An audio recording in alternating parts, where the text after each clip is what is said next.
मेरी गाड़ी गंदी कर दी। कहाँ कहाँ से आ जाते हैं ये लोग।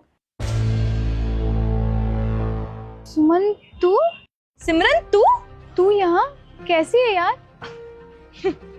मैं तो बढ़िया हूँ, तू बता तू कैसी है?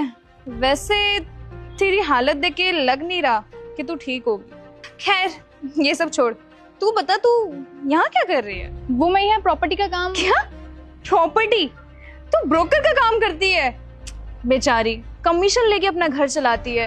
यार मुझे तो पता ही था कि तू जिंदगी में कुछ कर ही नहीं सकती। वैसे तुम्हें पता है अक्षय, ये हमारे क्लास की टॉपर थी, पहले भी चश्मुद्दीन थी और अब भी चश्मिश है। अरे इससे सारे लड़के ना दूर भागते थे, इसके करीब भी नहीं आते थे। और तुझे पता है ये अपने स्कूल टाइम में ना दिन भर किताबों में लगी पड़ी रहती थी। सारे टीचर्स बोलते थे कि कुछ ना कुछ बड़ा कर जाएगी, लेकिन आज क्या कर रही है? ब्रोकरी का काम। तुझे देख के ना मुझे बहुत सैड फील हो रहा है, बेचारी की क्या हालत हो गई है। सच में यार, अपने क्लास में कितनी ज्यादा मेहनत किया करती थी, दिन रात पढ़ती लिखती थी, नोट्स बनाती थी, लेकिन आज क्या उखाड़ लिया तूने? तेरी हालत देख के लगता है ना कि तेरे घर के खर्चे भी बड़ी मुश्किल से चलते होंगे। अरे हाँ, इससे याद आया, तू तो शायद यूपीसी की तैयारी कर रही थी ना, कोई एग्जाम क्रैक करने की बात कर रही थी और बड़ी बड़ी डिंगे हाँकती थी, कहती थी कि मैं आईएएस ऑफिसर बनूंगी। क्या हुआ तेरे एग्जाम का? फेल हो गई क्या? हाँ अच्छा, तभी तेरी ये हालत हुई है। बेचारी का ना एग्जाम क्रैक नहीं हो पाया। सुमन यार तू गलत समझ रही है। मैं कुछ गलत नहीं समझ रही, वैसे भी तेरी हालत देख के लग ही रहा है कि तेरी क्या कंडीशन हो गई है। खैर छोड़ो ये सब, तू कभी मेरी दोस्त रही है तो मैं तुझ पे एक एहसान कर देती हूँ। मीट माय बॉयफ्रेंड अक्षय, इसका ना बहुत बड़ा बिजनेस है, तू चाहे तो वहाँ पे जॉब भी कर सकती है। अच्छा ये बता, तुझे झाड़ू पोछा तो करना आता है ना? क्या मतलब?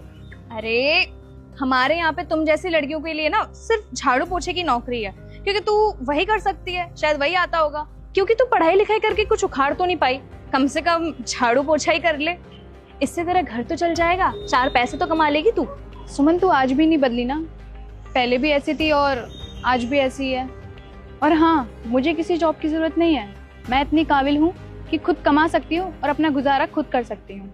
और ना ही मेरी ये आदत है कि किसी और के दम पे मैं उछलूं, जैसे तुम उछल रही हो। ओए क्या बकवास कर रही तू? शांत हो जा। वैसे भी कम से कम मेरी इतनी तो औकात है कि मैं एक अमीर बॉयफ्रेंड को डेट कर सकूं। तेरी तो इतनी भी औकात नहीं होगी ना, कोई गरीब फटीचर भी नहीं मिला होगा तुझे तो। अरे तुझे बॉयफ्रेंड मिलेगा भी कैसे, क्योंकि तूने ये फटीचर सी साड़ी और ये 200 रुपए का चश्मा जो पहन रखा है।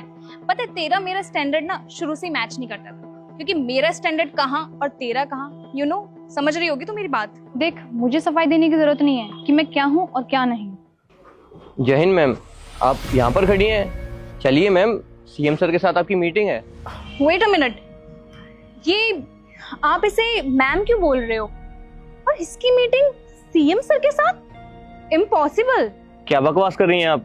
आप जानते भी हैं कि मैम कौन है? कौन है ये? कहीं की प्राइम मिनिस्टर है क्या? ये हमारे शहर की आईएएस ऑफिसर है, मिस सिमरन राजपूत। व्हाट? ये आईएएस ऑफिसर? मैम ये लोग आपसे बदतमीजी तो नहीं कर रहे?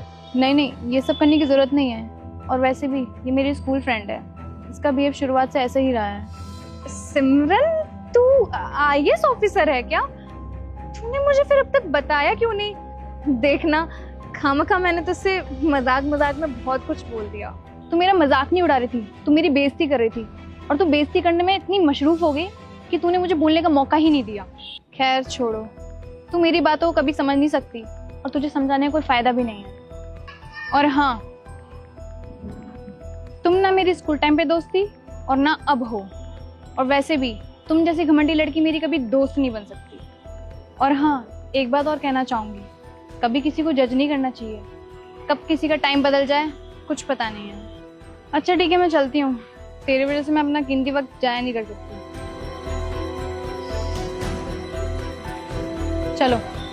चलिए मैम।